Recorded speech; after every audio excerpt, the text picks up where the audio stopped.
What is going on, YouTube Nation and fantasy football fans everywhere? It is Wednesday, September 13th. It is 8 o'clock Eastern Daylight Time on the East Coast, and we are live. Spiky Dash, a.k.a. Chris Fierce, here with you for the Week 2 preview of the Fantasy Football Stock Report for your league, your team, your game, your home. You know where to go for the latest fantasy football information this week. And actually, before I even get into the games this week, I have to say I was a little worried at first if I was even going to get this up and running because I was having a little trouble with the Hangouts before we went live. So I was having a little trouble connecting in, so I didn't know if I was even going to have a chance to record this week. But it's all well and good. So we're here and we're good to go. I prepped today after I got off work, about 2 hours of prep work, really in depth. What a wild and crazy week one, huh?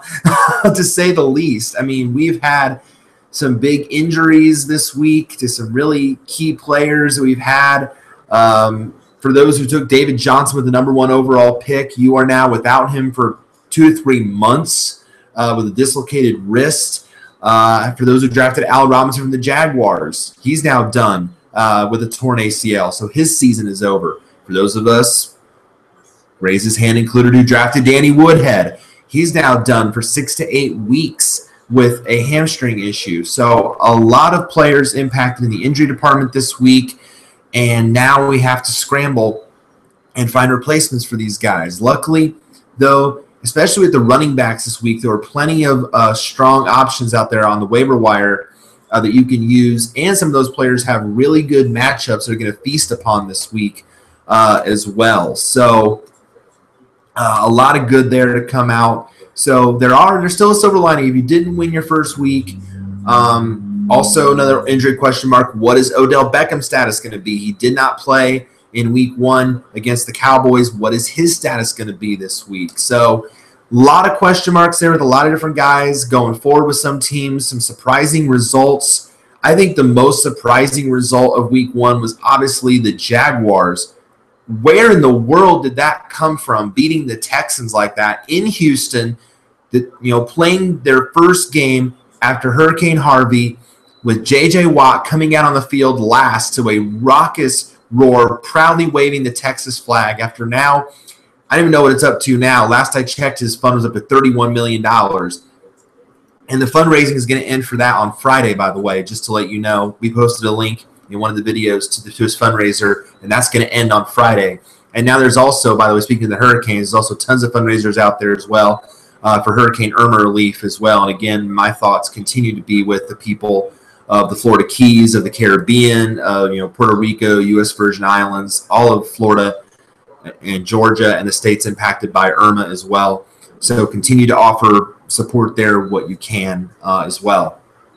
But I was so surprised by the Texans just flat out not showing up. They were down 19-0 to the Jaguars. Haven't thinking, where in the world is this coming from? The Jaguars actually look competent for once, especially on the defensive side, or maybe that was a byproduct of just the Texans' offense being so bad, especially with Tom Savage under center. And Deshaun Watson did come in the second half, and I thought he would be the starter sooner rather than later. And actually, he is getting the start for tomorrow night's game, the Thursday night football game against the Bengals. So at least that's an encouraging sign. But what are the Texans going to be now going forward? It's like we have surprises all over the league. The Jaguars are leading the AFC South. The Los Angeles Rams are leading the NFC West.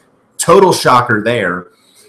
And the Bills are leading the AFC East. I mean, and it's week 1. I mean, it's early. We don't want to freak out about this stuff too much. But definitely, the surprise, of course, to the week kicked off when the Chiefs beat the Patriots. That was shocking enough. And then we had all these surprises from week 1. So a lot to take in, a lot to dissect there. But the nice thing about this week is we finally have a full slate of games, because the Bucs and the Dolphins will make their debuts this week. So the Bucs will play in Tampa Bay. They will play. Raymond James Stadium apparently didn't suffer any major damage, nor did Hard Rock Stadium in Miami. Some minor structural things. There might have been some tornado activity nearby from what I read, but they are playing. The Dolphins actually left early for Los Angeles. They've been practicing and preparing in Los Angeles all week to play the Chargers. So they've been there all week. The structural engineers came in. They evaluated Hard Rock Stadium. It all checked out, and the practice facility as well. So good on that for the Miami area. Good the fact that the Buccaneers are playing in Tampa.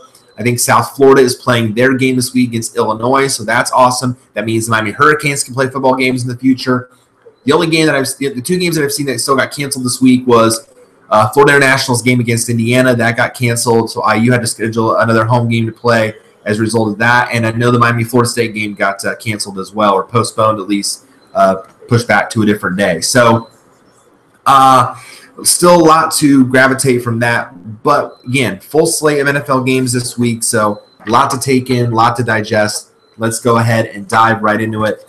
For those who are wondering about me, how I did week one, I was awesome. I mean, I'm not going to lie. I was amazing. Normally, in the past with week ones, I usually do not come out with a win.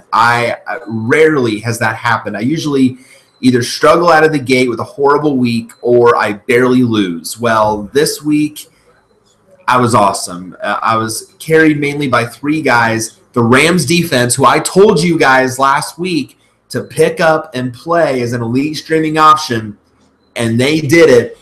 In a CBS League, 34 fantasy points alone for the Rams DST, 2 defensive touchdowns, 4 sacks, a fumble recovery, a safety, the 9 points allowed, only allowing 225 yards of offense to the Colts.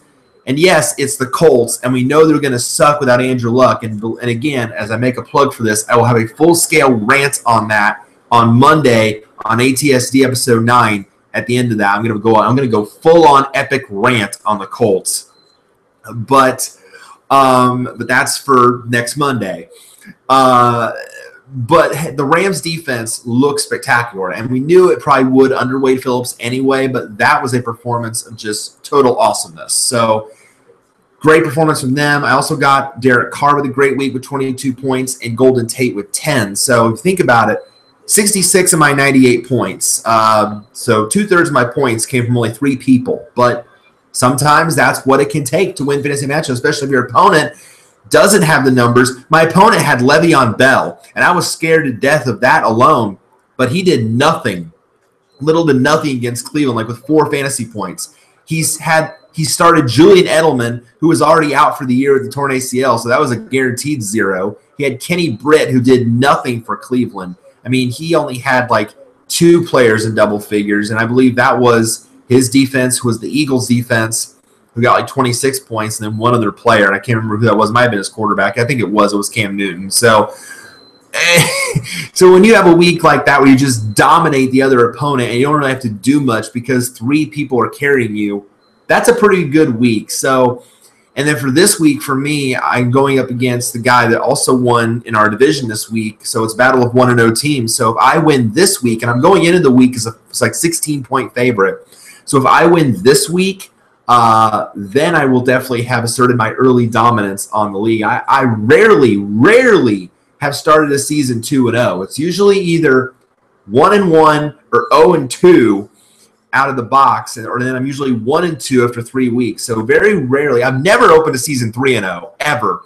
This is my 12th year in fantasy football, and I have never ever started a season 3-0. It's either been 2-1 or 1-3.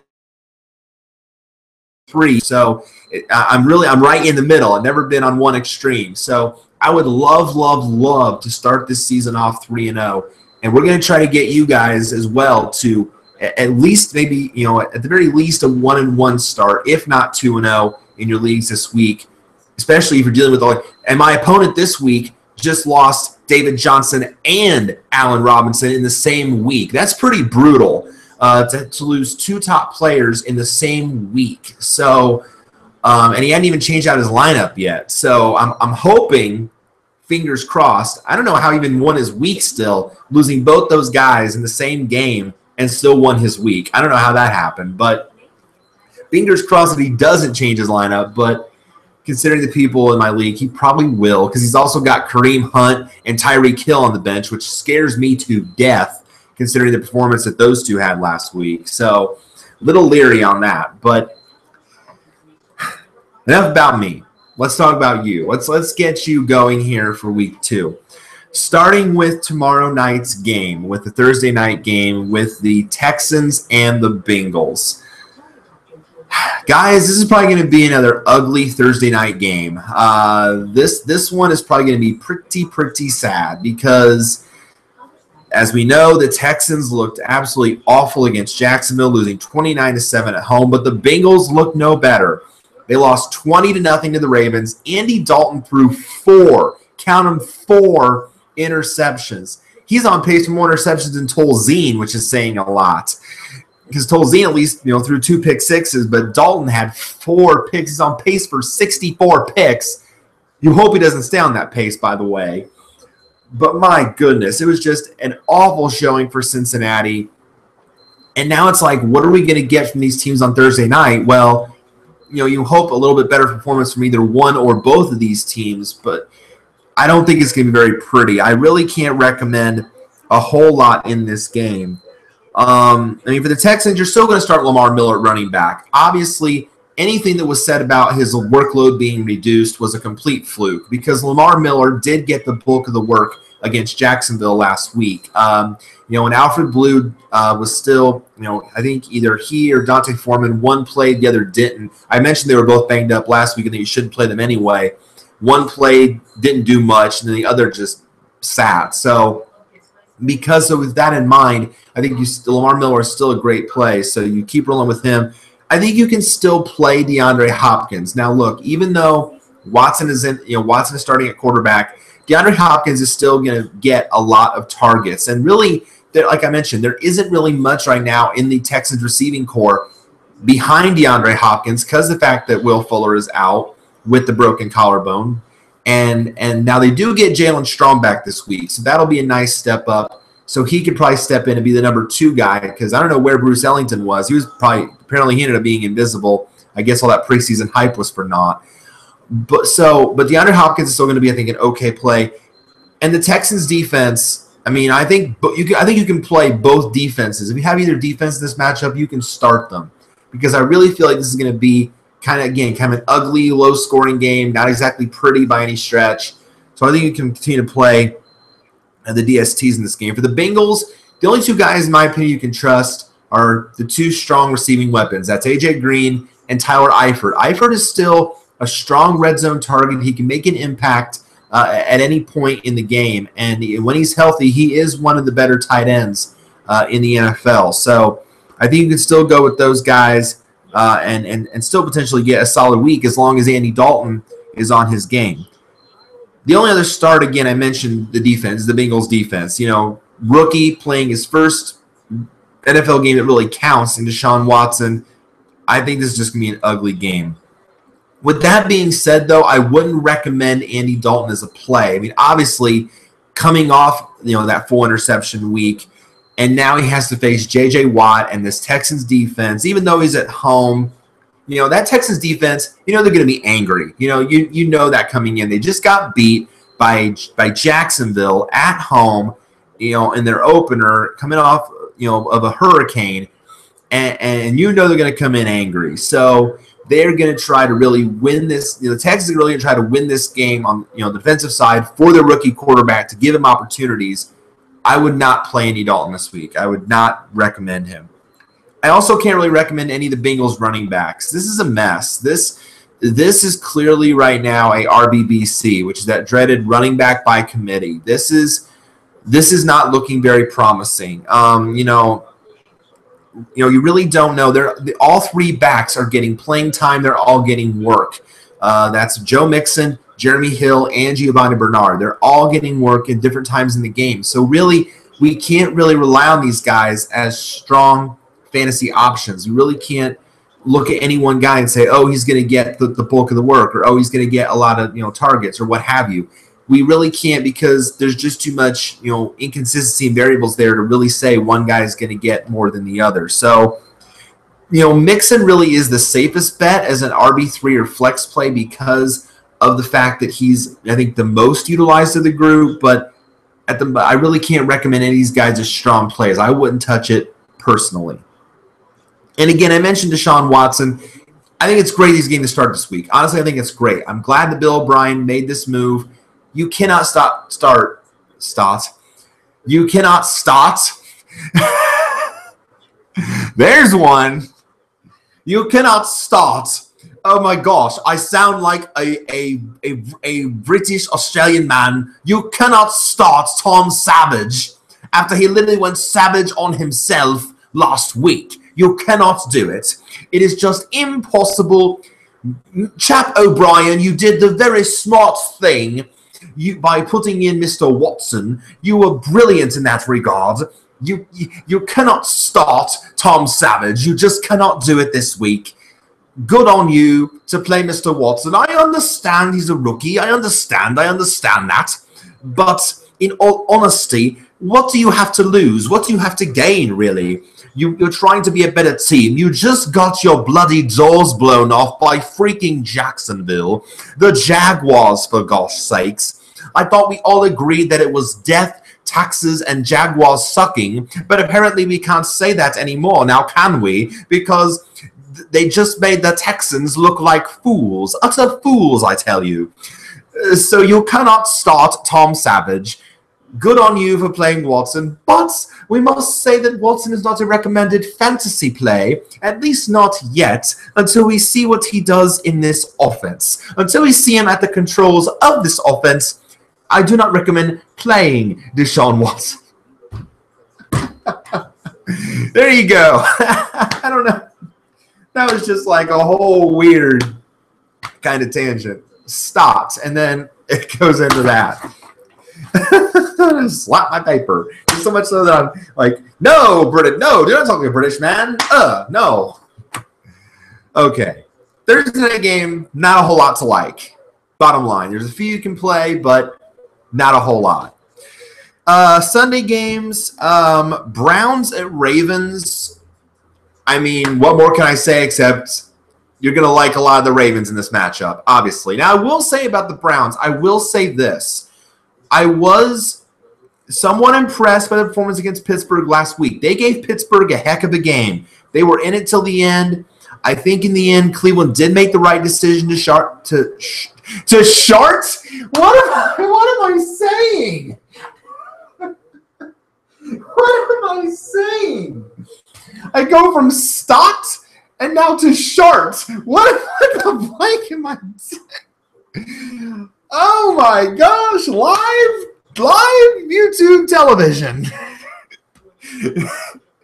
To start Deshaun Kaiser. To shart is not something you want to do in real life or in fantasy. Holy cow. Two bloopers and I'm not even 20 minutes in. And this is week 2. To start and then to shart. What?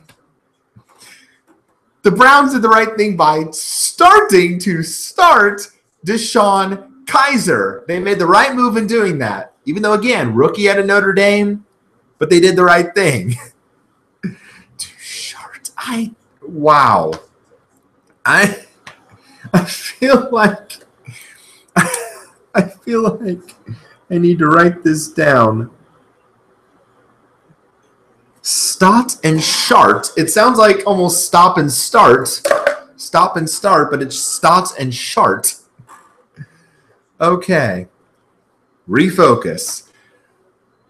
I gotta say, Cleveland, I liked what I saw. Battled Pittsburgh hard, good on you. So at least you're not getting your doors blown off. But Baltimore could be a whole different story. Cleveland traditionally has always struggled against Baltimore, and that's really what concerns me this week from a Browns perspective. From a Ravens perspective, I like a lot of the guys. Terrence West, to me now, I'm a Terrence West owner. And last week, I sat him in favor of Amir Abdullah. Boy, that was stupid on my part. Thankfully, I didn't need that in the end to win the week, but that was clearly stupid because Terrence West clearly now is the beneficiary. He is the number one in this backfield now. had 80 yards and a touchdown last week.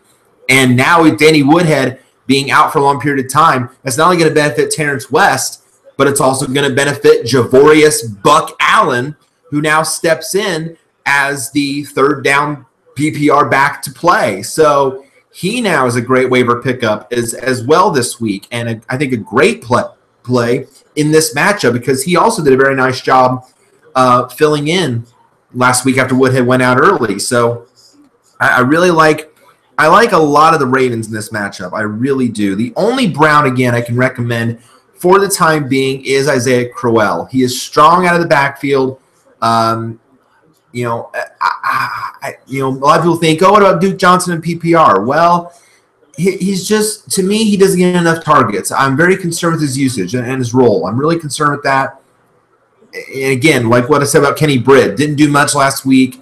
The Browns receiving core now is, it's not as strong. And we're waiting to still see somewhat if Corey Coleman's going to do anything. So it's very much up in the air right now. So I can only recommend for the moment Isaiah Crowell as the best play of the Browns. But the Ravens, you start Terrence West. You start Buck Allen in PPR leagues especially. Even in standard leagues, he could be maybe an RB3 or a flex play, but he's definitely a starter in PPR. You start Jeremy Maclin, the top weapon there in Baltimore. And, of course, in this matchup, you got to start the Ravens defense. Great matchup for them as well.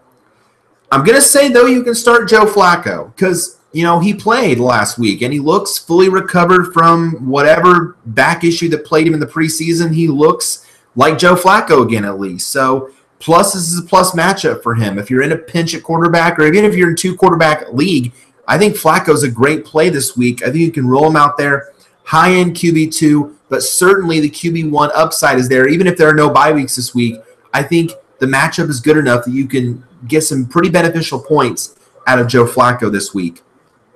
And I'm going to say a sneaky start is Mike Wallace. What? You don't think 60 Minutes himself scores a deep ball touchdown against the Browns this week? The Browns, remember, let Joe Hayden go to Pittsburgh. There's really no one left in their secondary. He usually finds a way to burn people deep, and I think he can do that against this Cleveland secondary. So in my eyes this week, he is a very serviceable wide receiver 3. I think you can use Mike Wallace this week and be very, very proud of the results. I think he maybe at least can get one deep ball touchdown this week. I really do see it. In terms of the sits, again, I mentioned it, but, Danny Woodhead, I mentioned it again just because, if you're not aware, out 6 to 8 weeks. They originally thought it was 4 to 6 week injury. Instead, now it's 6 to 8. So that's now that situation. Unfortunate again to see, though, this happen. I mean, it's so tough because, I love every year when I see him on the board when I draft him, I want to draft him because I love his skill set. I love how amazing he is on third down passing plays and the ability to get out of the backfield and do this. But, gosh, it's now getting so frustrating to own Danny Woodhead or even draft him at this point because of all these injuries. If it's not one thing, it's another. If it's not this, it's that. If it's not this, it's the knee, and now it's the hamstring. It's something like that, and apparently this is severe enough that it's going to put him out for a long period of time. So I unfortunately I figured I'd drop him. I don't have the space. I need players. I need good running back depth because I have 2 decent options in Marshawn Lynch and Terrence West, but not elite options by any stretch. Those are more like RB2 guys with RB1 upside on a given week, but not full-on RB1s. I need solid depth on those positions. So I dropped Woodhead. I got now this is cool. This is how I guess dumb my opponent is because he just lost David Johnson. I mentioned that in the open. He lost David Johnson, but he didn't put in a waiver claim for Kerwin Williams, who's now stepping up to be the main back in Arizona. I got Kerwin Williams off waivers. I sniped him. So I now have a leg up there for the guy that's going to lead Arizona's backfield in the coming weeks with David Johnson being out. And I snagged Charles Sims off waivers, who is also a PPR monster in Tampa Bay on that third down rolls. As I've said on this show multiple times, I'm going to repeat myself here, but I just feel like I need to say it. I love these third down backs. I want as many of these guys as much as possible. Why? Not only because of their ability to catch passes on third down and get into open space, but hello, red zone targets. If you don't have a reliable enough tight end, or if your tight end is covered when you're in the red zone, these third down backs can get open and find the end zone quick. So I love having these guys on my roster. Maybe not start them every single week, but in a plus matchup, I can use these guys and get mega points. So I love having these guys on my roster. So, whether it's I want a solid, rock solid RB1 running back, or who's a starter and going to get a lot of work, like a Marshawn Lynch, like a Terrence West, now like a Kerwin Williams, or someone like a Charles Sims, or even now a Tarek Cohen. Tarek Cohen, I said it, in Chicago, or a Buck Allen in Baltimore, who's going to get these third down roles and take advantage of them. So I love those guys. So it's tough to see again DW go down, but if you have the roster space to clear and make a move, dump him. I did.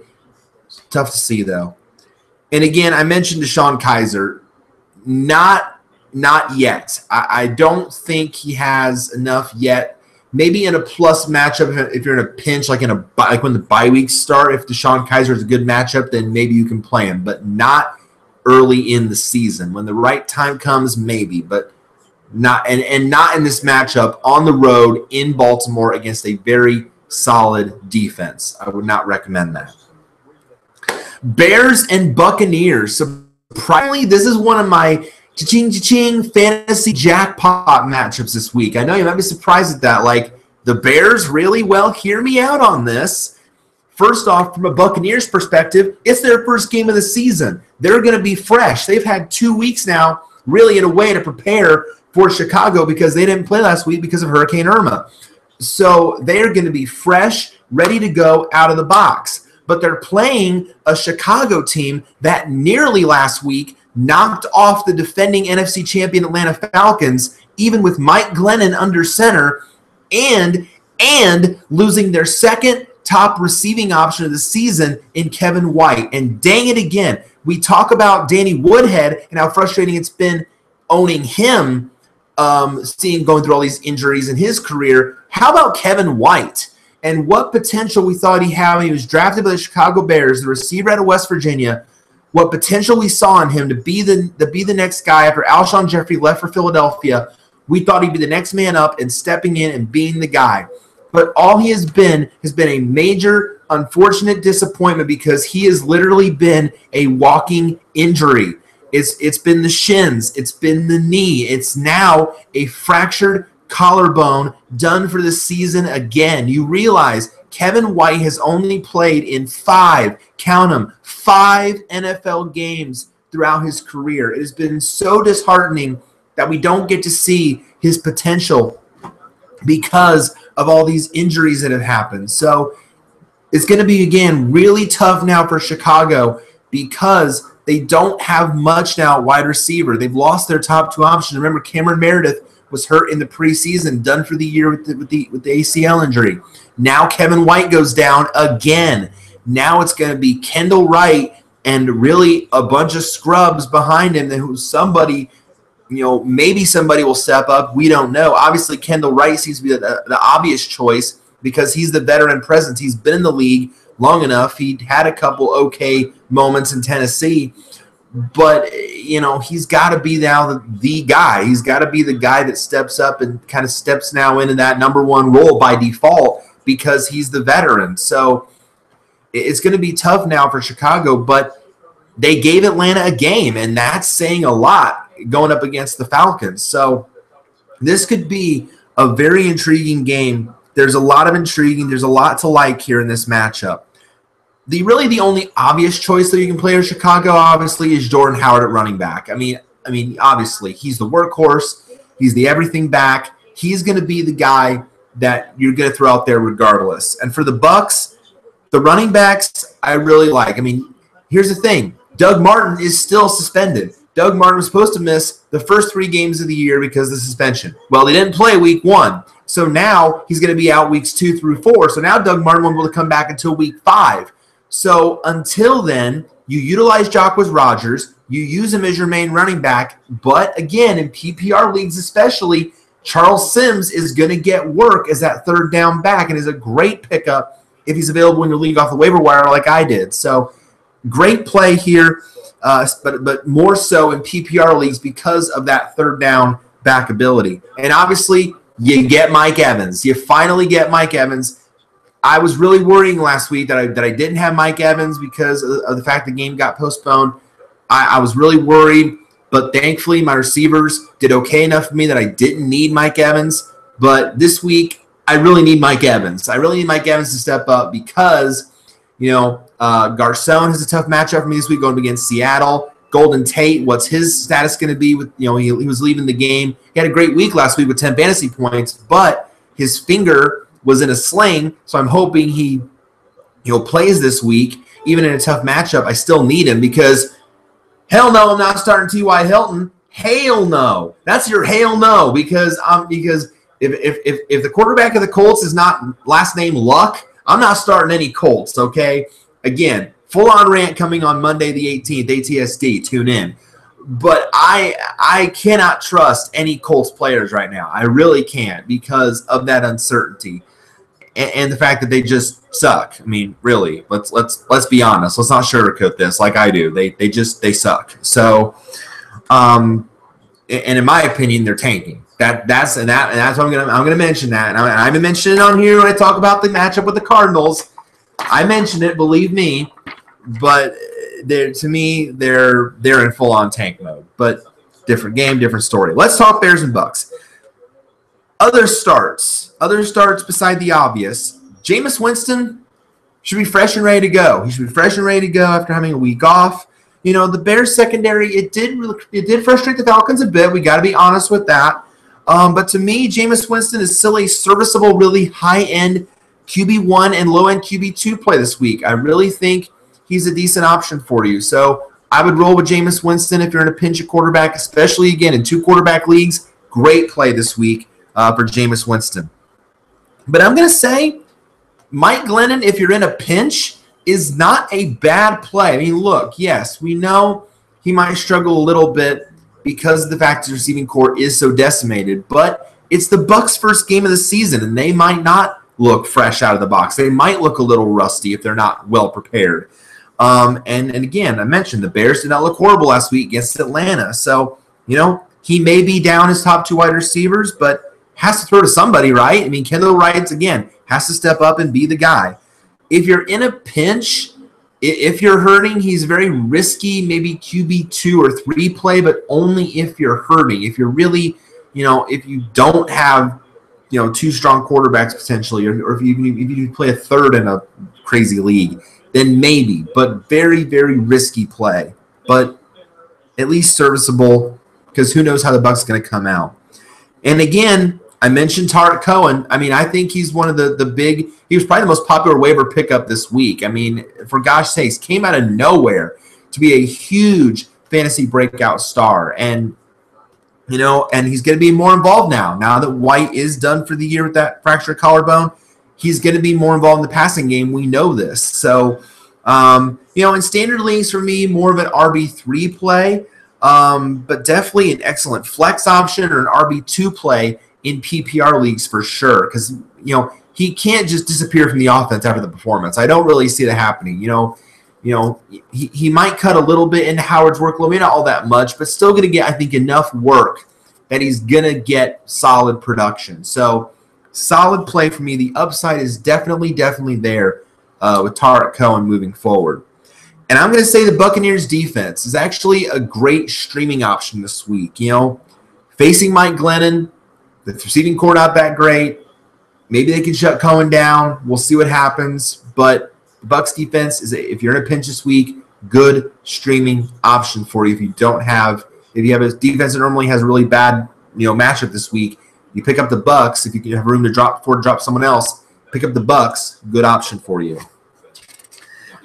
The sits, I'm going to say for now, sit the Bears wide receivers until we really see, until or unless someone emerges as a threat. If Kendall Wright becomes the next big thing and steps up, then okay. But for now, in this matchup, I wouldn't say recommend throwing any Bears receiver out there. Maybe he has a breakout week. I don't know. We'll see. But for now, I don't think you can rely on any Bears wide receivers this week.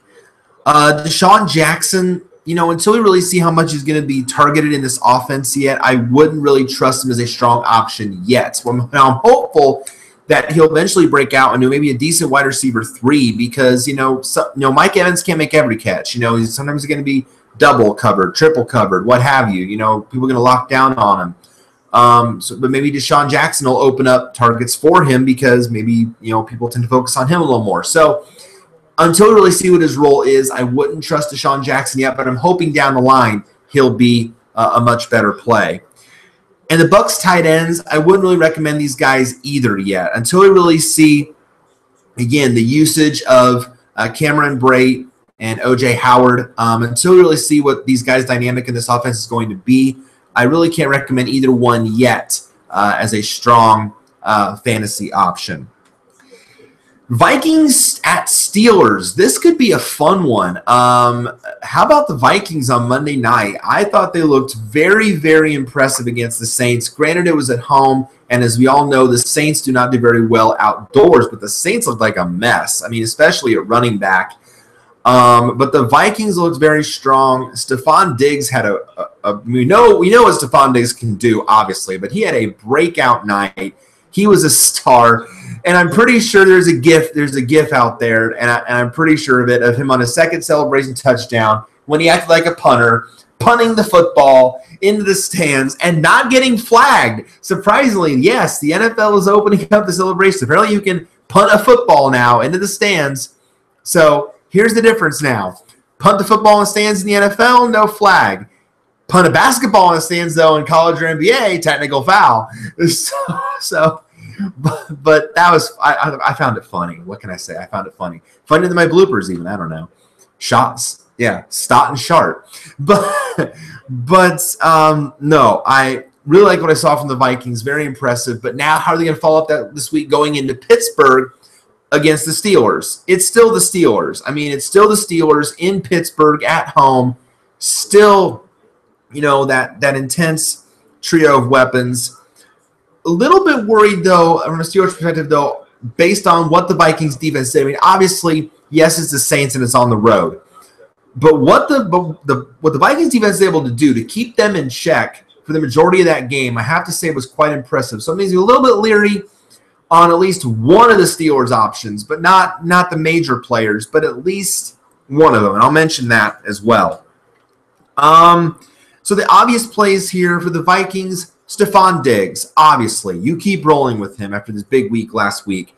I'll even say Adam Thielen. I like what I've seen from Adam Thielen, but especially, again, in PPR leagues where you award receptions, Thielen is a big play. I really like him. I think you can keep rolling with him as well as at least a strong wide receiver 3 option with 2 upside. It's certainly there for Adam Thielen. And again, Kyle Rudolph, I mean, the Vikings looked his way again in the red zone as they usually do. He came really darn close to scoring a touchdown. He got stopped at the 2-yard line. I'm sure, and I've owned Kyle Rudolph before, and I was frustrated as an owner when he came really close to the end zone and didn't get in. So I thought of all the times like, oh, dang, Kyle Rudolph again falling short of the end zone. But he does find it sometimes, so don't give up on Kyle Rudolph. He is one of the more reliable red zone tight ends in the NFL, so keep holding on to him. For the Steelers, the obvious 2 are Le'Veon Bell and Antonio Brown. These 2 guys are rock solid. Le'Veon Bell is going to be okay. Don't give up on him just because of his bad performance against Cleveland. He's going to be fine. He's going to bounce back. He's going to have still his share of more good weeks more often than not than bad weeks. So I wouldn't give up and panic on Le'Veon Bell yet. So don't, Cleveland apparently did a really good job apparently keying in on him. So don't give up on him just yet. And Antonio Brown, we know, is amazing. So keep him in. And I'm even going to say that Martavis Bryant is a sneaky play. But again, especially in PPR leagues, I like what I've seen from him. He's back, obviously. Having him back is huge for Pittsburgh's offense. So keep going with him. But even better play still in PPR leagues as well. You're also going to start, though, Dalvin Cook. Look, he's the real deal. He has earned, as I mentioned last week, he has earned this starting job in Minnesota. The job he's done is outstanding. He is locked in as the starter in Minnesota, and he should be in your lineups now as again, your solid RB1 or 2 option. He is the real thing. Shifty, moves well. very, very good. Latavius Murray is an afterthought at this point. He is clearly now owning this backfield and should be played in your lineups this week. Even though the matchup is tough, I think this is going to be mainly a running back matchup. And I mention that because on my sit list, I have both quarterbacks. And I know that might be surprising. Maybe not so much for Bradford. You're like, wait a minute, Chris. Sit Ben Roethlisberger?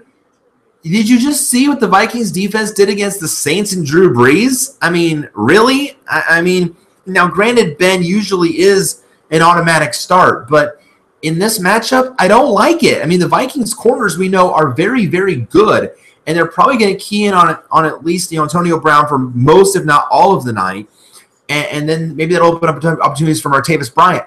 But yes. Ben is at home, and usually Big Ben plays better at home. But after what the Vikings did, I'm really leery about this matchup for Ben. So to me, he's more of a risky QB2 play. I can't recommend him as an elite option this week because of the tough matchup.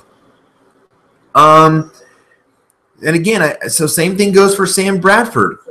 Risky QB2 because the Steelers' defense is just as stingy as the Vikings. So I can't really recommend Bradford as a great play this week either.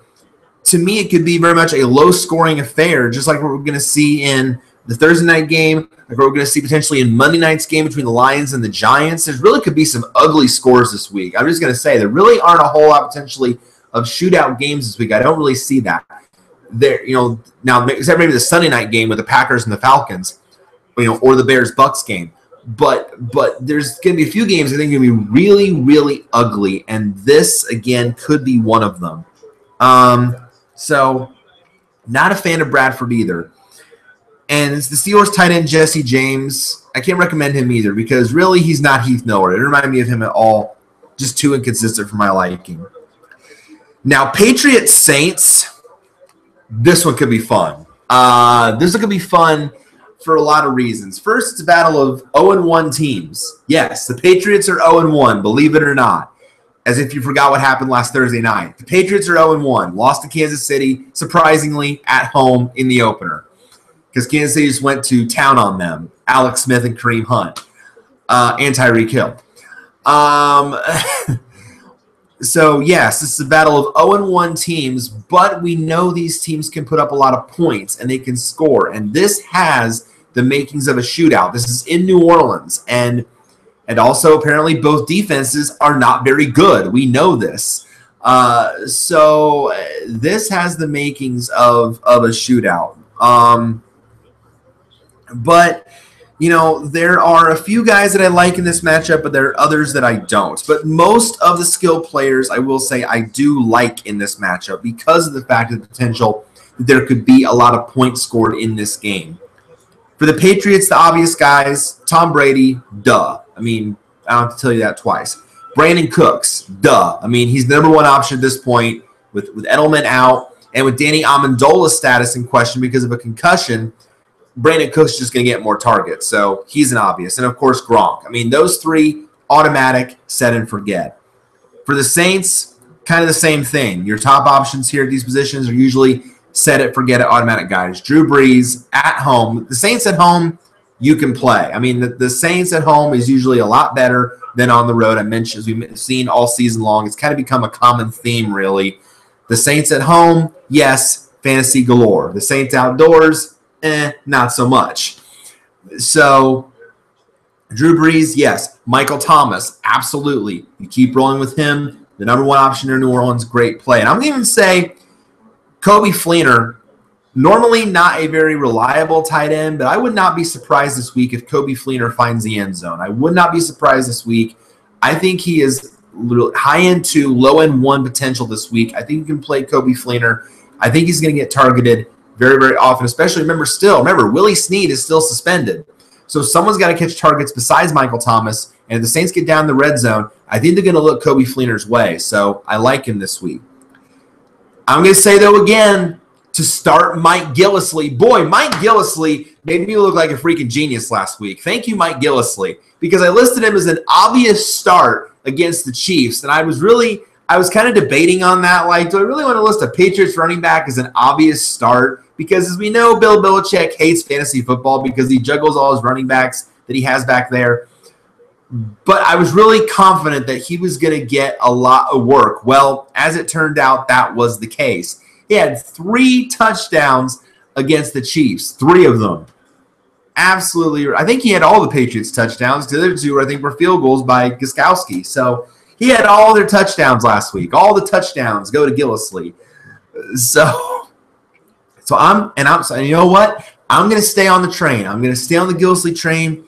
The Saints defense, we know it's not the best. We know this. We've known this for years. And he may not find the end zone 3 times again this week. Probably not likely, because that's usually finding a consistent Patriots running back. It's like finding a needle in a haystack. But I think he'll still get enough work to be at least a solid RB2 this week. But the upside is there. I think you can still start Mike Gillislee and be okay. Ted Ginn. I mean, look. Ginn's getting targets with Willie Snead not being there because he's serving his suspension. Ginn's getting targets, and that's a good thing for his owners. So enjoy him while you got him, because once Willie Snead comes back, I don't think Ted Ginn's role is going to be the same. I think he's going to go back to being the number 3 deep ball option. But until that happens, he's going to reap the rewards. He's a wide receiver 3 still, but certainly in this role, he has wide receiver 2 upside. So keep going with Ted Ginn until Willie Snead comes back. And I'm going to say to start Chris Hogan this week. I'm not giving up on him yet. I know week 1 was disappointing for Chris Hogan owners who bought in on him after everyone went down. I get that. But now here's the thing. Amendola now is hurt again, and that's usually the case with him too. He usually gets hurt. It's always something with Danny Amendola. He's a walking injury. Now he's concussed, and his status is in doubt. So Hogan can certainly bounce back this week. You could do worse as your wide receiver 3 than to take a flyer on Chris Hogan in a matchup that's probably going to be a shootout. So take a flyer on Chris Hogan if you're in a pinch for a number 3 wide receiver. For the sits, though, these seem kind of obvious. The Saints running backs, by gosh, is this a mess. And we were really hopeful with this group, especially, with Mark Ingram, being now the lead guy, with Adrian Peterson there. He was all hype saying, I'm going to make my old team pay, and I'm going to go at them hard. And all he really did was stare at them from the sideline and yell at Sean Payton. That's really all that happened. And they're saying to the media, oh, it was nothing. Oh, they're arguing about running in the red zone, blah, blah, blah, blah. And that might be the truth. It might not. But it's a muddied mess. It really is. Are you confident in any of these guys? I'm not. Ingram is a risky RB2 or flex play at best. Alvin Kamara, you got to like what you saw from Kamara. He did have some bright spot moments, but nothing really to warrant consistent use yet. He's more of a risky RB3 or flex play at best. Adrian Peterson was dropped in my league, if that tells you anything. Adrian Peterson was dropped in my league for Alvin Kamara, by the way. So if that tells you anything about the Saints situation, people now are disappointed in Adrian Peterson. So who would have thunk that? But clearly it shows that age is catching up to him, or leaving Minnesota. So he's not the fantasy beast that he once was. So, excuse me. So, AP, he can be droppable at this point. If that tells you anything, yikes. I mentioned this again, but all the Patriots running backs I don't trust. We don't know how much James White or Deion Lewis or Rex Burkhead are going to be involved, so don't take the risk. I feel like this is going to be a real pass-happy game anyway. So aside from the top running, aside from Gillislee, I don't trust any running backs in this game. And then all the Patriots wide receivers as well. Again, Cooks and Hogan right now are the 2 you trust. The rest you don't worry about. Philip Dorsett barely got on the field last week. He was a bust in Indianapolis anyway. He barely got on the field last week, and for some reason, Dante Moncrief, who was part of the trade with Jacoby Brissett, hasn't seen it yet. I'm not sure why either. Maybe still needs to get up to speed with the offense a bit. But for now, can't trust either one until we see more of them They're buried on the depth chart really, unless more injuries happen. So can't trust either one of those guys. Eagles and Chiefs. What can I say? I like the Chiefs in this matchup. Honestly, can you really dispute right now that the Chiefs are a legitimate threat in the AFC after what they just did in New England? I mean, they are a legitimate threat. Now, the Eagles, I will say, looked good against Washington too. They looked good, but I'm not ready to fully buy in on them just yet. Let's see what they do this week. I mean, it's encouraging to see him playing well with Carson Wentz under center, but I'm still leery. I'm still leery on what the talent has been there around him. I'm really still a bit leery. So I'm not thrilled on that yet. So, and considering this tough matchup, yes, the Chiefs did just lose Eric Berry for the season. Speaking of big injuries, another big injury. The Chiefs just did lose Eric Berry for the season with a ruptured Achilles. So that is obviously a devastating loss for the Chiefs defense. But they still have good playmakers behind him on the depth chart. So still, I think the Chiefs DST is going to be okay in the long run. I'm still keeping them on my roster in the long run as well. But certainly that still is a big loss, though, for the unit as a whole. But this is still a tough matchup regardless for the Eagles. The only Eagle I would really trust playing in this matchup is LeGarrette Blount at running back. I mean, yes, Blount has not been flashy. I get that. But someone's got to tote the rock in the backfield, and, he's got to be the guy. So, he's really the only one that I can trust here. For the Chiefs, Kareem Hunt at this point is automatic. I mean, after his performance last week, it's clear he's automatic. He's the guy. There's no committee with him. There's no Tracandrick West. Though Tracandrick West did have a touchdown last week. It kind of came late in the game and kind of garbage time. But there's no threat to Kareem Hunt. He's the guy. You start him. You start Tyreek Hill. Monster week for Tyreek Hill last week as well. He's automatic. You start him. Travis Kelce, absolutely one of the more reliable tight ends in the NFL. You start him. And again, the Chiefs defense, I think, is still a good play this week. Maybe not as elite. Obviously last week you didn't want to start the Chiefs defense against New England. They're going to have a better week, I think, this week against Philly than they did last week. So still a decent play. Maybe not elite by any stretch, but still I think going to have maybe at least a top 10, top 15 unit because I think the matchup is still great for them. So still a good play. And Alex Smith, he's a start. You can't step off the bandwagon right now.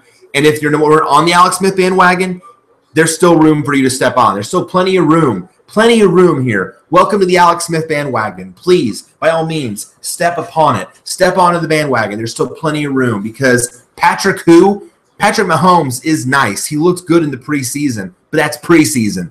This is Alex Smith's team. There's no threat to him right now, especially not what after he did against New England. So, he's, to me, a very nice low-end QB1 for this week and maybe even for the foreseeable future as I think he's playing like this. Alex Smith could be very useful for you this year, especially not even the right matchups, but especially all season long. It'll be very, very serviceable in my opinion. The sits are mainly Eagles. As promising as Carson Wentz was last week, I'm really not a full-on believer yet, and I don't trust him against this defense. Even if they just lost Eric Berry for the season, I think that this Chiefs defense is really going to frustrate him. So I don't love the matchup. I can't recommend Carson Wentz this week. And for the same reason, I can't recommend the receiving core, Jeffrey, obviously Torrey Smith because he sucks, Aguilar. I mean, there's a little bit of hype for Aguilar after his performance last week, but I wouldn't fully buy into that yet until we see a little more consistency. And again, this tough matchup. Same goes for Zach Ertz. I can't trust these guys in this very, very tough matchup. Titans and Jaguars. Obviously, this could potentially be for first place in the AFC South because the Jaguars were the only team last week to win a game in the AFC South. Yes, folks, it finally happened. Probably for the first time in years, the Jacksonville Jaguars lead the AFC South. It finally happened. Oh, my gosh. It finally freaking happened. I never thought we'd see the day, but you look at the standings, and there they are. The Jacksonville Jaguars, 1-0, leading the AFC South behind everybody else. And if they can somehow upset the Titans this week, then they will remain at the top. Is this for real? Is this legit? Is this a real deal team? We will see this week because, again, the Titans also present a tough challenge. Obviously, they were able to really just destroy the Texans. And again, maybe it was a byproduct of Tom Savage under center. Maybe it was something entirely different. But clearly the Jaguars showed that they are somewhat legit now. So, maybe not full on yet, but at least the wheels are starting to be in motion here. But the big thing for this game, though, is a huge loss for the Jags. We mentioned it. Allen Robinson, their top receiver, done for the year, torn ACL in his knee. So now that means guys like Allen Hurns and Marquise Lee are going to have to step up and be the top options now for Blake Bortles in this offense. So actually, I like both of them this week in this matchup. I think, obviously Leonard Fournette is a set it and forget it. What a first week for Leonard Fournette. I mean, kind of like Dalvin Cook, breakout rookie star first week. What a performance. Over 100 yards on the ground, had a touchdown. Leonard Fournette is a set it and forget it. He now needs to be in your fantasy lineups on a weekly basis. He is the real deal and clearly is showing, why the Jaguars had so much faith to take him number 4 overall in the NFL draft. So clearly he's a set it and forget it. And again, I think you got to play Hurns and Lee. The Titans secondary is okay. It's not the best though. It can be beat. And Hurns is going to step into that number 1 role and be the guy. But Lee, I think, is still a decent play, maybe better so in PR leagues, but still at least a solid wide receiver 3 or 4 play. Hurns to me is at least wide receiver 2, if not upside as a 1, because now he's going to be that guy that gets the most targets. So solid plays there. For the Titans, I think you still lock down your main 4. That's Marcus Mariota at quarterback, DeMarco Murray at running back, Eric Decker at wide receiver. Yes, I know the Titans receiving core did not have a flashy week last week against Oakland, but to me, Eric Decker is still going to get tons of targets that you can still play him and rely on him to have a good week. And Delaney Walker at tight end. So those 4 to me are automatic for the Titans.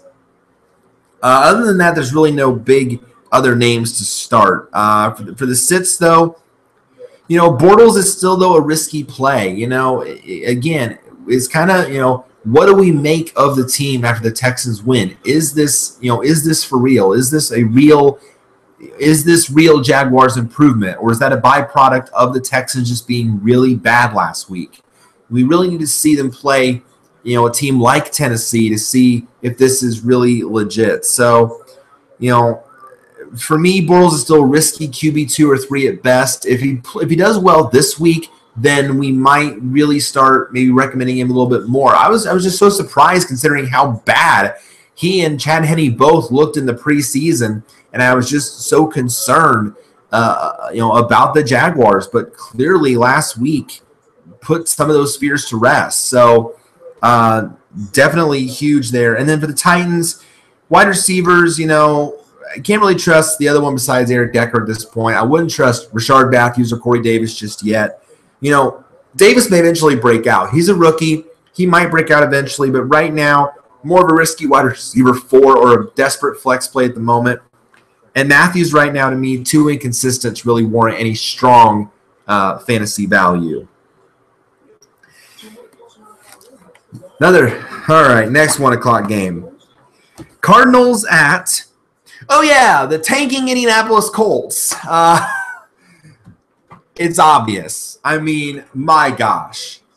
It was the first half, the Fire Pagano tweets were already flying out over the internet. I mean, how could you not be a Colts fan last week and just be absolutely frustrated beyond means? I can only imagine what Bob Lamey sounded like on the broadcast, because that is the worst season opening loss, at least in the Pagano era, maybe even in Colts history, losing 46-9.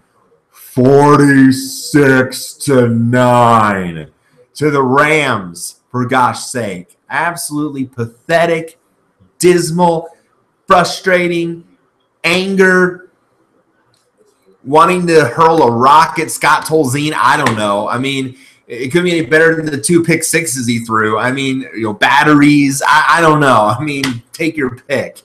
I mean, he sharded. That's what happened. Scott Tolzien sharded a lot. And snot and shard. That's what happened to Scott Tolzien. And again, full rant coming Monday. But in this matchup, you're going to start a lot of your Cardinals. You really are in this matchup. This is prime to be another epic beatdown by the Cardinals in this game. It's another NFC West opponent, and it's one that actually has a chance of winning the division this year. Again, the shocker is that the LA Rams are leading the NFC West, but that's because Seattle was playing Green Bay on the road. Arizona, they were playing Detroit, and I thought they were going to beat Detroit, and Detroit looked impressive. And, of course, San Francisco just sucks. So this was just completely out of left field in that regard. But the Cardinals, again, the big thing for the Cardinals is no David Johnson, though, for 2 or 3 months. If you invested your number 1 pick on David Johnson, you were obviously hoping that the news wasn't bad regarding his wrist, but unfortunately it was dislocated. So now he's out for 2 to 3 months, and now you've got to scramble to find a replacement. But the good thing is with the Cardinals' backfield now, there is plenty of depth. Kerwin Williams is going to step up and be the lead guy. Andre Ellington might still get some goal line work. And guess who they re-signed? Guess who they re-signed after they cut him when the cuts went down to 53? Guess who they re-signed? Yes, formerly known as CJ2K, Chris Johnson is back in the Cardinals' backfield. So it might sound like a committee mess, but in a way, all these guys have at least some fantasy value. Unlike Cincinnati, where it's just a hodgepodge of you don't know who's going to play. Oh, it could be Mixon, it could be Hill, it could be Bernard, we don't know.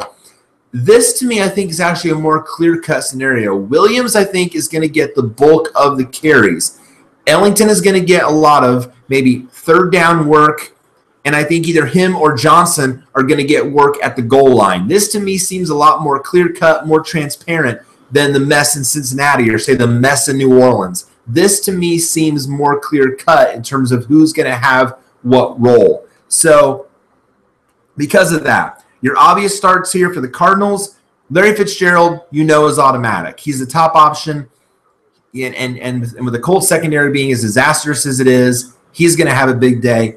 And the Cardinals defense, likely not on the waivers in your league anyway, probably already owned by somebody. But whoever owns them is going to have a great week. But if they're by chance on your wire in your league, get them now. If you have the room, if you can drop somebody, get them now. Scoop them up this week. Anyone playing against the Colts for the foreseeable future on defense is going to have an awesome week, considering what the Rams just did. So get them now while you can.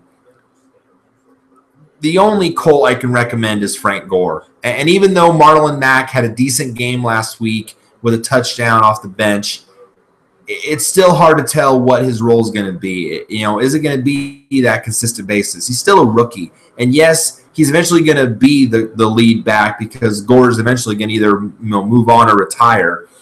But for now, he really didn't show any signs of slowing down. He's still the lead back. You can at least rely on him for at least RB2, RB3 production. Mack maybe is a flex or a PPR play, but for now, Gore is really the only Colt I can recommend playing in this offense right now. For the Cardinals, the other starts are all Cardinals. Carson Palmer. I mean, did you see what Jared Goff just did to the Colts? I mean, for gosh sakes. Carson Palmer and his group's going to have a field day, honestly. Palmer may look old at times. He didn't look great against Detroit last week, but in this plus matchup, automatic QB1. You play Carson Palmer. And I mentioned Kerwin Williams. David Johnson's out. He takes the lead in this backfield. And to me, he's a strong RB2 flex candidate. And I'm going to say Johnson and even Ellington have RB3 or flex appeal as well. So any of the Cardinals running backs I think you can use in this matchup. Williams I'd put first, and then maybe I'll go Johnson and then Ellington. That's how I would rank them. Williams first, then Johnson, and then Ellington, because Johnson really knows the system very well. Not that Ellington doesn't, but I think I don't think they would bring back Chris Johnson if they were not going to use him in this game. So I'd rank them Williams, Johnson, and then Ellington. That's how I would rank them. If they're available in your league, get them. If you need the running back depth like I did, get them. Get at least one of them. If not, if you have the room for both, get both. Get at least Kerwin Williams because I think he's going to be the biggest beneficiary of Johnson being out. And J.J. Nelson, John Brown's status is in doubt again. I know, what a shocker, right? He's dealing with that quad injury again that kind of bugged him in the preseason. So now if he doesn't play, that means J.J. Nelson will have to step up and be the number 2 receiver. And he could be a serviceable wide receiver 3 with wide receiver 2 upside in this matchup. Sits, again to mention David Johnson. You don't want to, obviously, in a lot of leagues, you can't drop David Johnson because if he was your first-round pick, he's undroppable. Unless, because he's on injured reserve, he might become droppable in your league. Now, I wouldn't drop him, though, because he might return in week 10. And by then, you might be making a playoff push. If you can afford to keep him on your bench and keep him stashed, then by all means do so because he is going to come back. But if you can't, he becomes droppable. Then if that's a risk you're willing to take, then okay. But that comes with a lot of risks because I just recommend you keep him stashed on your bench if you can. Keep him stashed. Hope he comes back fresh in week 10, and then get you that playoff push if you're in that position. So, or just carry your team to the finish line. So, just hope he can return fresh for you. Again, I mentioned John Brown. If he were healthy, this would be such a great matchup for him. But again, that quad injury is an issue. He just can't stay out of his own way. Keep him benched or keep him on waivers. He's just not worth it. And like I said, I can't recommend any other Colts skill players. And that includes, I mentioned T.Y. Hilton. I'm not playing T.Y. Hilton. I can't do it. I don't care if it's Tolzien under center. I don't care if it's Jacoby Brissett under center. I don't care who it is. This team is tanking, and really it shows. And you can't rely on these guys after the worst opener in team history. Can't do it. Last 1 o'clock game is Bills at Panthers.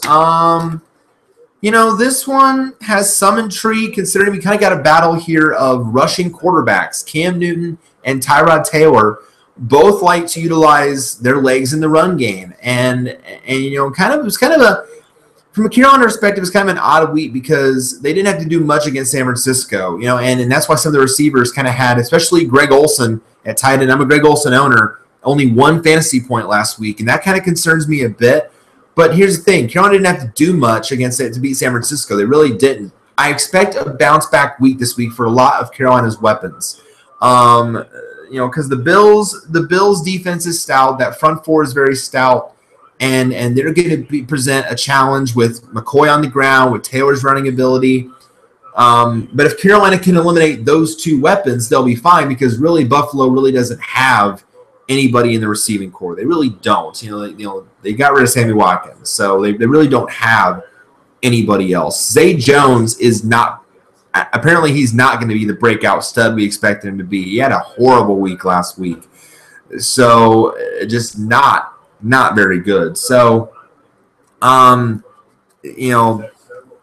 now there's really nobody you can trust from that. So the obvious plays here for the Bills, your main 2, Tyrod Taylor, LaShawn McCoy, automatic because of their playmaking ability. Even in this tough matchup, the Panthers' defense is pretty stout, but not in this match. I think this matchup potentially that could be a very high-scoring game. I could see this one putting up a lot of points. For the Panthers, Newton is automatic. Christian McCaffrey in both leagues, surprisingly. I know that's kind of shocking, but McCaffrey also is proven to be the real deal. Whether it's standard league, PPR league, I think is a solid play either way. Kelvin Benjamin, I think he'll bounce back. Same with Greg Olsen. Don't give up on these guys. They're the number ones there for a reason, and I think they're going to bounce back in a big way this week as well. There's really no other guys that are really worthy of starting consideration. You're sitting your Bills wide receivers. Jordan Matthews, Zay Jones, yes, they're nice talent, but clearly they're not doing much. They're really not stepping up to even warrant wide receiver 3 consideration at this point. So until we see more from one or both of them, I can't recommend them for fantasy plays, especially with a tough matchup going on the road to Carolina. And Jonathan Stewart, I hate to say it, but I can't really recommend him either because McCaffrey has kind of taken over this backfield. Stewart's really, he's going to get touches, but he's nothing more than kind of a risky RB3 or a flex play. He's very, he's kind of become the forgotten man, if you will. Because McCaffrey can do so much. So very, very risky. And the matchup really exactly, if he's going to be the ground and pound guy while McCaffrey's the passing back guy, that Bills front four is very stout, and I don't think it's a great matchup for him. So, I forgot one. I'm sorry, my bad, because it was just so small. It really wasn't much space in this. That's right, because it's Jets and Raiders. The last 1 o'clock game is Jets and Raiders. Who do you think we can recommend in this matchup? All of the Raiders, because the Jets suck, and we know it. I mean, what more do I have to say on this one? Start your Raiders. That's really all I have to say on that matchup. It's Jets at Raiders. Start your Raiders. I mean, the Raiders are going to feast this week. Beast Mode is going to eat. Derek Carr's got another big week. Amari Cooper, Michael Crabtree, Jared Cook. The Raiders defense is a great streaming option off the wire if you're desperate at defense. That's the streaming option of the week is the Raiders. They're probably free in a lot of leagues.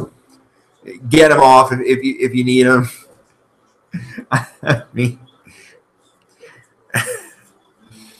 just, if you have the space, pick up the Raiders defense. Maybe the only Jet you can play is Bilal Powell, if that. I mean, he's more of a risky RB2, but he at least gets carries. Yay.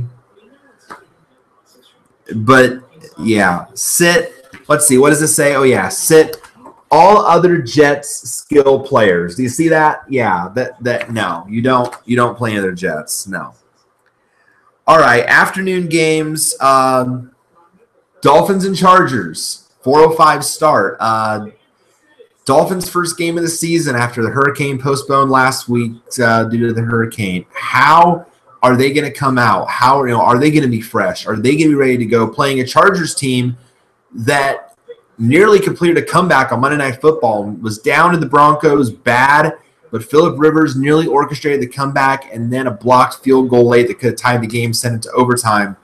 How are the Dolphins going to be prepared for that? They've been practicing in LA all week. They've been preparing all week in LA. So are they going to be, are they going to be ready to go out of the box? I hope so, being a Dolph fan. But are they going to be ready to go and ready for this game? We'll see. But there's a lot I like in this matchup. I think this could be a potentially entertaining game. For the Dolphins, obviously, your main guys are, Jay Ajayi at running back. He's clearly over the concussion suffered in preseason. He's good to go. Jarvis Landry at receiver. And Devontae Parker I'll even recommend, mainly in PPR leagues, but I still think he's at least a solid wide receiver 3 play as well, if you're in a pinch as well. For the Chargers, your 3 main guys are automatic. Phillip Rivers at quarterback. Melvin Gordon at running back. Keenan Allen at wide receiver. Those 3, set it, forget it, automatic plays. Other than that, though, there really aren't any other major starts. I'm not going to recommend Jay Cutler yet. And again, I would have said the same thing if the Dolphins had played Tampa Bay week 1. I would have said the same thing. I don't want to throw Jay Cutler out in fantasy purposes yet until we really see what he does with this offense in a game that counts. We saw some nice things from Jay Cutler in the preseason, but we can't really gauge too much off of that. So until we actually see him with this offense in game action, I don't want to recommend him yet for fantasy purposes, but could be serviceable, at least as a QB2 maybe later on down the line, or a low-end 1 when the matchup is right. Other Chargers wide receivers, too much inconsistency for me to like. Tyrell Williams, Travis Benjamin, they have their moments, but they're not consistent enough. They're just too unpredictable. They're risky wide receiver 4 or flex plays at best, not fond of either. And the Chargers tight ends, Hunter Henry and even Antonio Gates were like invisible against the Broncos last week. But maybe again, that's why the Broncos secondary is so good. And I really didn't recommend a whole lot of the Chargers last week against that anyway, because the Broncos defense is so good, especially in the secondary. So there's a chance, that they bounce back, especially Henry being the fresher, younger tight end. But I can't rate either guy, Henry or Gates, is nothing more than a risky tight end 2 play. I will pass literally and figuratively on those guys. 49ers at Seahawks. Start your Seahawks. It's pretty obvious. I mean, look, we know the Niners are bad. They looked pretty bad last week, although Pierre Garçon, I will say again, is the bright spot in this offense, and Carlos Hyde at running back. But Pierre Garçon got me 8 fantasy points last week, and he's going to get a ton of targets in this offense. I thought Marquise Goodwin would break out as number 2.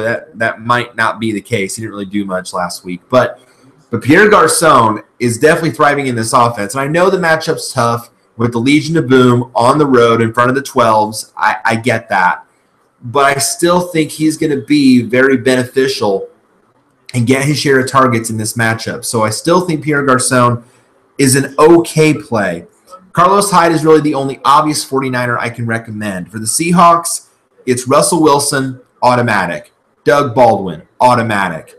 Jimmy Graham at tight end, automatic. The Seahawks defense, yes, especially in this plus matchup, automatic. But Pierre Garçon, even though the matchup's tough, he's the number 1 receiver for a reason. He knows the Kyle Shanahan system. He knows this offense. He's very competent. He's a veteran presence. He's a risky wide receiver 3, but still startable if you're in a pinch, kind of like me. So still startable. But I'm going to also give you one more. I'm going to give you Tyler Lockett. Again, and I probably mentioned this last week, but I'm really, really hoping that Lockett's going to have that breakout comeback game. And I know some are saying, oh, what about Paul Richardson? What about him? I mean, he hasn't done much so far. I mean, he might be getting a lot of targets as well, but he's not doing much with them. Tyler Lockett, at least, has been in this offense long enough, knows the system long enough.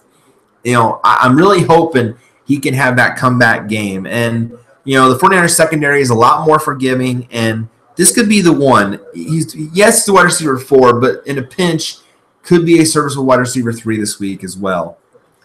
The sits, don't get cute with Brian Hoyer. Serviceable, yes, but not in fantasy, and you're not playing him against the Legion of Boom on the road. Not going to do it. And the Seahawks running backs, maybe eventually Chris Carson's going to be the guy that steps up and becomes the guy that has the most fantasy value out of this group. But the rest of this group is a group of muck. I mean, Thomas Rawls isn't healthy. Eddie Lacy is big and plotting. CJ Prosise is more of a third down back that really doesn't do a whole lot. I mean, this is again kind of like the situation in New Orleans, kind of like the situation in Cincinnati. It's a barrel of mucus. Or have you ever thought about like the slime from Nickelodeon? This is it. The running back situation in New Orleans, in Cincinnati, and in Seattle is a Nickelodeon bucket of slime. That's really what it is. It's the RBBCs. I think I'll officially dub them as slime buckets because that's what they are. I'm going to make a note of that. RBBC as a slime bucket. That's the picture I get in my head. Like, do you really want to dive into this bucket of slime and pull out a running back and play them in fantasy? Here, it's here's Eddie Lacy's coated in slime, or here's Alvin Kamara coated in slime. Here's Joe Mixon and Jeremy Hill coated in slime. You're like, I want no part of that. No. Keep it away. Go away. I want no part of that nasty. Yeah, anytime I got slime on Nickelodeon, it was gross, and or Double Dare, it was just you're coated in this stuff and you don't know where it came from. It's like you just get blasted by the geyser at Nickelodeon Studios. Just coated your body in slime and goop and gack and guts. I mean, it's just I want no part of that. I want no part of that on my fantasy football roster. No to Seattle backfield. No to New Orleans backfield. No to Cincinnati backfield. They are slime buckets. Do not touch the slime buckets. Do not approach the slime buckets. Do not put your hand into the slime buckets. Do not pass go. Do not collect $200 when nearing the slime bucket, because it's going to doom your fantasy season. It's going to doom your fantasy week and doom your season if you go near a slime bucket. So don't do it. Sound like an ad there for a minute. Slime buckets. They're lethal. They could be painful. They could be harmful to your fantasy health. You want your fantasy health to be at 100. But if you see a slime bucket, oh, that radioactive glow might be enticing. It might be free-flowing. It might look good. It might even taste good. It warms to you. It gives off this glow of, touch me. Look at me. Put me onto your fantasy roster. Put me onto your team. I'll do big things for you. I'll lead you to success. But you know better. You know better.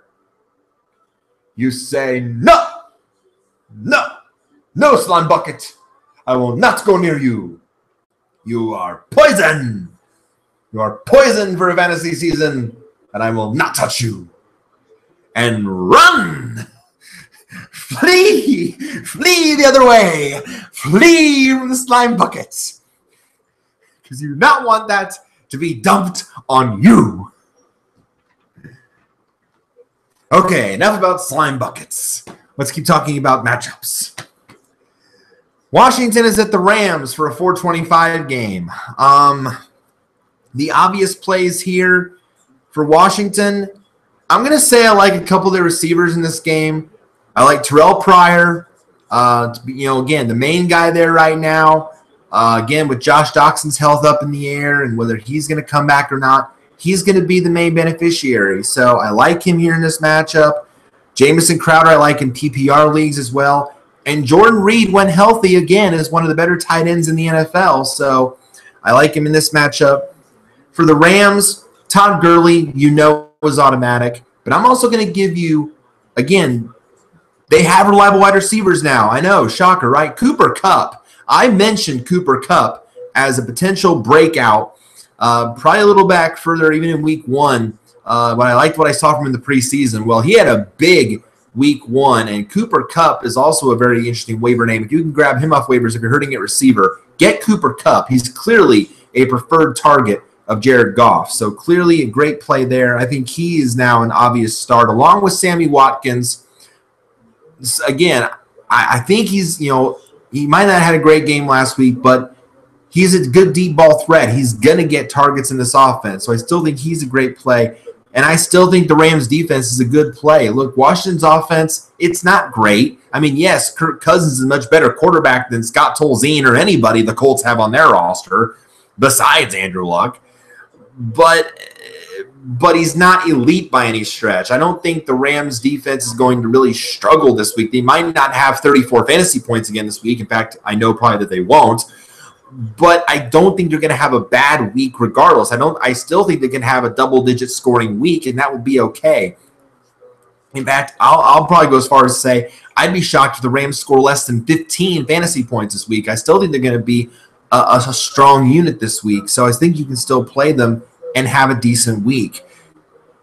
Jared Goff, then, to me, is a start. I never thought that I would say that, but to me, Jared Goff is a start. He finally has reliable receivers, and the Washington secondary was pretty forgiving to the Eagles' horrible receiving core last week. So, to me, a high-end QB2 at best, but the upside is certainly there with him. I'm sitting Kirk Cousins, and I know that's probably tough for some of you to do, but I'm sitting him after what the Rams just did. A bit scared of the matchup. To me, Cousins is more of a risky QB2. The running backs for Washington, same thing. Rob Kelly, Chris Thompson, normally good, but matchup to me too tough. I'm not a fan of that. And then for the Rams, Robert Woods, he's clearly been leapfrogged on the depth chart by Cooper Kupp. I mean, he's really not worth even a wide receiver 3 look at this point. All right, real quick. We're going to get in an hour and a half. I want to rapid fire through these last few real quick. Cowboys-Broncos at 425. This, to me, is going to be an ugly, low-scoring game. I don't see a lot of scoring in this matchup. I think it's going to be an ugly one. I don't like a whole lot of the guys outside of the top few. For the Cowboys, Zeke Elliott is a set it, forget it automatic. Same with Des Bryant, set it, forget it automatic. Although the secondary is definitely going to be locked down on him, I don't think you can afford to sit Des Bryant. I think you still play him because you really don't have much of a choice. For the Broncos, C.J. Anderson, set it and forget it. Demaryius Thomas, number one receiver, set it and forget it. I'm concerned, though, with Emmanuel Sanders. Normally an obvious start, but in this tough matchup, considering what the Cowboys defense did against the Giants last week, I'm a little leery on him. I can only rate him as a risky wide receiver 3 at best. I like both defenses in this game. Again, if you normally have, obviously normally the Broncos, I'm sure, owned in a lot of leagues, so you play them as you normally would. But if the Cowboys defense is available in the league by any chance and they're on the wire, then pick them up. And they can be a good play in this week as well, because I just get the feeling it's going to be really kind of like Cowboys-Giants last week, an ugly, low-scoring affair. So that being said, I've also have both the quarterbacks on my sit list. I sit Dak Prescott and Trevor Siemian. That Broncos secondary, they're at home in the mile-high air. I can't trust Dak Prescott. But again, I don't trust Trevor Siemian either. He's really only a matchup-only play, at best. And this really isn't a great matchup for him. So I like a few guys in this matchup, not a whole lot. The Sunday night game, though, was the fantasy jackpot number 2. That's Packers-Falcons. You're going to want to play a lot of your guys in this matchup. This, again, kind of like Saints-Patriots, has the makings of a shootout written all over it. Packers, obvious starts. Aaron Rodgers, quarterback. Running back, Ty Montgomery. Wide receivers, Jordy Nelson and Devontae Adams. Tight end, Martellus Bennett. Yes, all these guys are obvious starts. For the Falcons, Matt Ryan at quarterback. Running backs, Devontae Freeman and Tevin Coleman, but Coleman more so in PR leagues. And, of course, Julio Jones at wide receiver. Even though they had a great week against Chicago last week, Chicago kind of has a thing for shutting down number one wide receivers lately. And Jones only had like 66 yards last week, but he's going to bounce back, I think, in a big way this week. But I'm also going to say another star, and this name might surprise you. Falcons tight end Austin Hooper. For gosh sakes, forget everything I said about this guy. Not everything I said, but forget, and the bloopers. You forget the bloopers that I said, that, the Stott and Shart. Forget everything I said about Austin Hooper, okay? I apologize for saying last week he was a nobody, apparently, because apparently the Falcons are using their tight ends again. Who'd have thunk? Clearly, after his big game last week, he's now moved into the low tight end 1 conversation. So, Austin Hooper, if you're hurting at tight end, he's a great pickup off waivers. I think he's going to have to keep, he's going to keep having these big games. So, get Austin Hooper while you can. The only real sit is Randall Cobb because he's still too inconsistent for my liking. And I hate to say it, but the Monday night game with Lions-Giants is probably also going to be really, really, really bad. This, to me, is the gouge your eyes out game of the week, W-E-A-K. This one is probably going to suck because even though the Lions looked really good against the Cardinals last week, that was in Detroit, that was at home. I don't know how the Cardinals weren't able to shut their receiving core down, but they didn't. Normally, it's a very good secondary. But this is the Lions on the road, and normally they do very well on the road.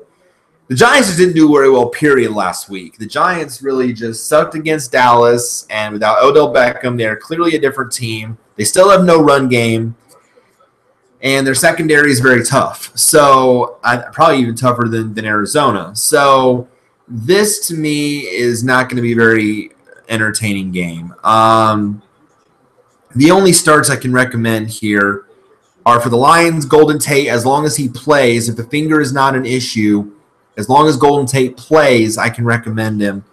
And for the Giants, Odell Beckham, if he plays. If the ankle is not a concern anymore, as long as he plays, he's a start. But otherwise, then leave him on your bench. Monitor that all week long.